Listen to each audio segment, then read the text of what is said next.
Hello everyone, welcome back to my channel Marathi Express. तर तुम्हाला माहीतच आहे की आपण आपल्या चॅनलवर शॉर्ट फिल्म आणि मूवीजचे जे इंग्रजी सबटायटल असतात त्यांना मराठीमध्ये ट्रान्सलेट करतो आणि इंग्रजी शिकतो. तर आय होप की तुम्हाला माझा व्हिडिओ आवडेलच. व्हिडिओ आवडल्यास व्हिडिओला नक्की लाईक करा, चॅनलला सबस्क्राईब करा आणि बेल आयकनला नक्की प्रेस करा.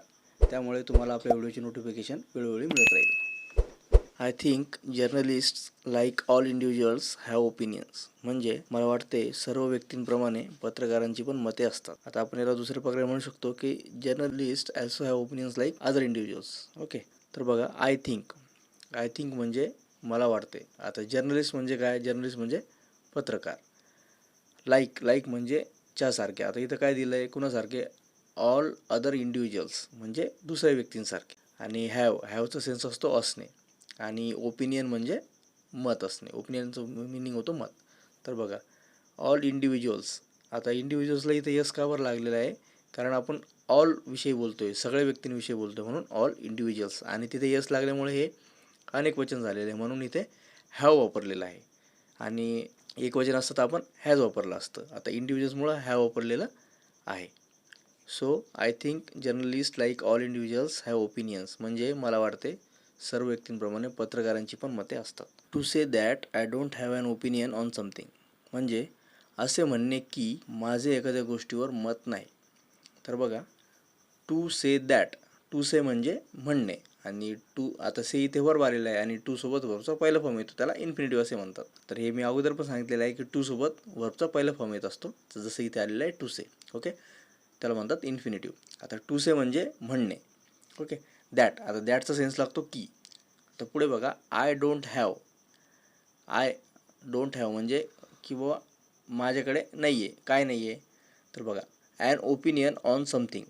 ॲन ओपिनियन म्हणजे मत असणे. ऑन समथिंग म्हणजे एखाद्या गोष्टीवर किंवा कशावरही मत असणे. An opinion on something. ठीक आहे. तर बघा, to say that I don't have opinion on something म्हणजे असे म्हणणे की माझे एखाद्या गोष्टीवर मत नाही. कारण इथे डोंट वापरलेलं आहे म्हणून हे निगेटिव्ह सेंटेन्स झालेलं आहे. ओके, तर माझे एखाद्या गोष्टीवर मत नाही. I don't have opinion on something म्हणजे एखादी गोष्ट. I am not biased toward something would be a lie. तर बघा, याचा मिनिंग होतो की मी एखाद्या गोष्टीबद्दल पक्षपाती नाही, असे म्हणणे खोटे असेल. आता पक्षपाती म्हणजे कसं, की मी एखाद्या गोष्टीचं फेवर घेतो आहे आणि दुसऱ्या गोष्टीचं फेवर घेतच नाही आहे, असं पक्षपात करतो आहे, त्याला म्हणतात बायस्ड असणे. ओके, तर बघा, आय ॲम. आता इथे सब्जेक्ट आय आहे आणि आय असल्यामुळे इथे ॲम येतं. टू बीचं फॉर्म आहे ॲम, तर आय असल्यामुळे नेहमी ॲमच येत असतं. बरोबर. आता नॉट हे जे सेंटेन्स आहे निगेटिव्ह वर्ड आहे, तो या पूर्ण सेंटेन्सला निगेटिव्ह करत असतो. तर बघा, I am not biased toward something. बरोबर आहे, म्हणजे मी कोणत्याही गोष्टी बद्दल पक्षपाती नाही.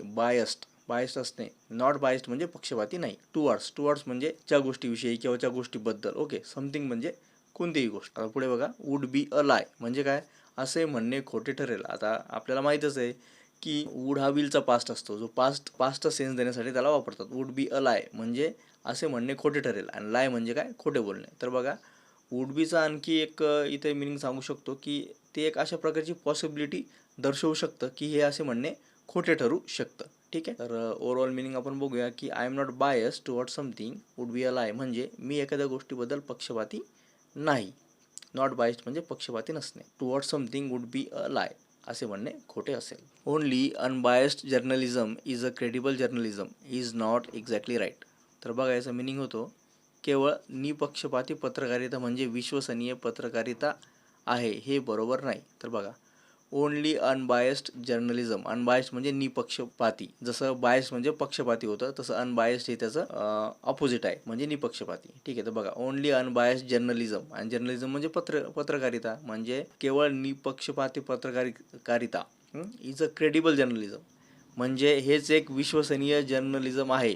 इज नॉट एक्झॅक्टली राईट म्हणजे असे म्हणणे बरोबर असणार नाही. आता क्रेडिबल म्हणजे विश्वसनीय. ओके, आणि नॉट एक्झॅक्टली राईट म्हणजे बरोबर असणार नाही. Do you know the first newspaper in India was an anti British newspaper म्हणजे आता बघा, या सेंटेन्सला आपण दोन भागामध्ये बघूया. सगळ्यात पहिले आपण डू यू नो बघून घेऊया. तर बघा, डू यू नो म्हणजे तुम्हाला माहीत आहे का. ओके, आता हा एक प्रश्न विचारलेला आहे म्हणून त्याची जी सुरुवात झालेली आहे ती हेल्पिंग वर्बने झालेली आहे. ते कोणतं? डूने झालेली आहे. डू यू नो म्हणजे माहीत असणे, म्हणून डू यू नो म्हणजे तुम्हाला माहीत आहे का. आता पुढे बघा, द फर्स्ट न्यूजपेपर म्हणजे पहिलं वर्तमानपत्र इन इंडिया म्हणजे भारतामधलं, ठीक आहे. Was an anti British newspaper. Was, आता वॉज हा पास्टचा सेन्स देतं म्हणजे होते.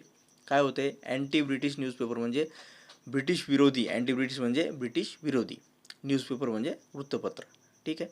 So was it biased because it only did stories against imperialist. तर बघा, तो पक्षपाती होता कारण त्याने केवळ साम्राज्यवाद्यांच्या विरोधात कथा केल्या होत्या किंवा स्टोरीज केल्या होत्या, ठीक आहे. तर बघा, सो वॉज इट बायस्ड. आता वॉजमुळे पास्टचा सेन्स आलेला आहे. हे सेंटेन्स पास्ट टेन्समधलं केलेलं आहे. तर बघा, सो वॉज इट बायस्ड आणि बायस्डला पण ईडी लागलेला आहे. बघा, सो वॉज इट बायस्ड म्हणजे म्हणून तो पक्षपाती होता. ओके. तर बघा, बिकॉज म्हणजे म्हणून, या कारणाने, ठीक आहे. Because it only did stories म्हणजे काय की त्याने केवळ स्टोरीज केल्या. आता डीड हे पास्टचा सेन्स लागतं. केल्या, डीड हे पास्ट टेन्समध्ये वापरतात. Okay. It only did stories against imperialist म्हणजे त्यांनी केवळ स्टोरी केल्या. कोणाच्या विरुद्ध? जे साम्राज्यवादी विचारांचे लोक होते त्यांच्या विरुद्ध त्यांनी स्टोरीज केल्या. Journalist have always taken a stand म्हणजे बघा, याचा मिनिंग होतो पत्रकारांनी नेहमीच भूमिका घेतलेली आहे. तर बघा, हे जे सेंटेन्स आहे याच्यामध्ये सब्जेक्ट आहे जर्नलिस्ट. ओके. आणि हेल्पिंग वर्ब हॅव वापरण्यात आलेला आहे, ठीक आहे. तर बघा, journalist have always taken a stand म्हणजे जर्नलिस्टने किंवा पत्रकारांनी नेहमीच भूमिका घेतलेली आहे. आता हॅव सोबत वर्बचा तिसरा फॉर्म येतो, जसं इथं टेकचा तिसरा फॉर्म आलेला आहे टेकन, म्हणून हे सेंटेन्स जे झालेलं आहे ते परफेक्ट प्रेझेंट टेन्समधलं सेंटेन्स झालेलं आहे. आणि स्टँड, टेकन अ स्टँड म्हणजे काय? भूमिका घेणे. ओके. एखाद्याची बाजू मांडणे किंवा त्याला सपोर्ट करणे किंवा त्यासाठी स्टँड घेणे म्हणजे भूमिका घेणे असं याचा मिनिंग होतो. So journalist have always taken a stand म्हणजे पत्रकारांनी नेहमीच भूमिका घेतलेली आहे. I remember reading something very interesting म्हणजे बघा, मला खूप मनोरंजक काहीतरी वाचल्याचे आठवते. आता बघा, आय रिमेंबर म्हणजे मला आठवते, हे काय झालं? सिम्पल प्रेझेंट टेन्समधलं आहे. फक्त आय रिमेंबर एक प्रेझेंट टेन्समध्ये येतं की मला आता आठवते. तर काय? Reading something very interesting. Reading म्हणजे वाचलेलं, ठीक आहे. समथिंग म्हणजे काहीतरी आणि व्हेरी इंटरेस्टिंग म्हणजे खूप मनोरंजक किंवा खूप रोचक. तर याचा मिनिंग होतो I remember reading something very interesting. Okay. मला खूप मनोरंजक, व्हेरी इंटरेस्टिंग म्हणजे खूप मनोरंजक असे काहीतरी वाचल्याचे आठवते म्हणजे समथिंग म्हणजे काहीतरी. Tell me if it's too complicated म्हणजे जर ते गुंतागुंतीचे असेल तर मला सांग. तर बघा, टेल म्हणजे सांगणे, टेल मी म्हणजे मला सांग. इफ एक इमॅजिनरी कंडिशनमध्ये वापरतात किंवा कंडिशनल सेंटेन्समध्ये वापरतात. आता इथे कंडिशन काय आहे? जर ते खूपच कॉम्प्लिकेटेड असेल तर ते मला सांग, ही कंडिशन आहे कॉम्प्लिकेटेड असण्याची, म्हणून इथे इफ वापरण्यात आलेलं आहे. आणि इट्स किंवा इट इज टू कॉम्प्लिकेटेड म्हणजे अवघड असणे किंवा गुंतागुंतीचे असणे. म्हणून tell me if it is too complicated म्हणजे जर ते गुंतागुंतीचे असेल तर मला सांग, असा याचा मिनिंग होतो. Advertisers wanted a large section of society to consume their product म्हणजे जाहिरातदारांना समाजातील एका मोठ्या वर्गाने त्यांची सामग्री वापरावी अशी इच्छा होती. तर बघा, याच्यामध्ये ॲडव्हर्टायझर्स हे सब्जेक्ट आलेलं आहे. तर बघा, वॉन्टेड म्हणजे पाहिजे किंवा अशी त्यांची इच्छा आहे, किंवा इथे वॉन्टेड ईडी लागल्यामुळं काय होईल? इच्छा होती पास्टमध्ये. ओके. वॉन्ट म्हणजे इच्छा आहे आणि वॉन्टेड म्हणजे इच्छा होती. So advertisers wanted a large section of society. आता a large section of society म्हणजे काय की समाजातील एका मोठ्या लोकांच्या संख्येने किंवा एक मोठ्या वर्गाने म्हणजे large section of society. Okay. To consume their content म्हणजे काय की बाबा त्यांचं जी कॉन्टेंट आहे, त्यांची जी सामग्री आहे किंवा त्यांची जी न्यूज आहे, बातमी आहे, ती खूप लार्ज सेक्शन ऑफ सोसायटीने बघावी अशी त्यांची इच्छा होती. To see their ads and then come and buy their products म्हणजे त्यांच्या जाहिराती पाहून आणि नंतर येऊन त्यांची उत्पादने खरेदी करण्यासाठी. तर बघा, टू सी देअर प्रोडक्ट्स म्हणजे काय? त्यांचे प्रोडक्ट बघून, त्यांच्या प्रोडक्टची जी काही ॲड आहे ती ॲड बघून, and then come and buy म्हणजे नंतर येऊन आणि काय करायचं? बाय देअर प्रोडक्ट्स म्हणजे त्यांचे जे प्रोडक्ट आहेत, जे त्यांचं उत्पादन आहे ते खरेदी करणे. तर बघा, याचा मिनिंग होतो की to say their ads and then come and buy their products म्हणजे त्यांच्या जाहिराती पाहून आणि नंतर येऊन त्यांची उत्पादने खरेदी करणे किंवा करण्यासाठी. So they did not want to upset anyone म्हणजे त्यामुळे त्यांना कोणालाही नाराज करायचे नव्हते. तर बघा, सो म्हणजे सोचं मिनिंग होतं त्यामुळे. दे डीड नॉट वॉन्ट, आता इथे सब्जेक्ट आहे डीड आलेला आहे म्हणजे सेंटेन्स जातं पास्ट टेन्समध्ये, बरोबर आहे. So they did not want आणि इथे डीड आलेला आहे म्हणून हे वॉन्ट जे आहे ना त्याचा पहिलाच फॉर्म इथे घेतलेला आहे, कारण डीड हे ऑलरेडी पास्टमध्ये आहे, तर वॉन्टला ईडी लावण्याची गरज नाही. हे महत्त्वाचं आहे, तुम्ही लक्षात ठेवा. So they did not want to upset anyone म्हणजे त्यांना कुणालाही नाराज करायचे नव्हते. टू अपसेट, आता टू सोबत V1 इथं आलेले आहे, याला म्हणतात इन्फिनिटिव्ह. टू अपसेट एनीवन म्हणजे कुणालाही नाराज करायचे नाही. आणि इथे नॉट वापरल्यामुळे हे सेंटेन्स निगेटिव्ह झालेले आहे. ठीक आहे.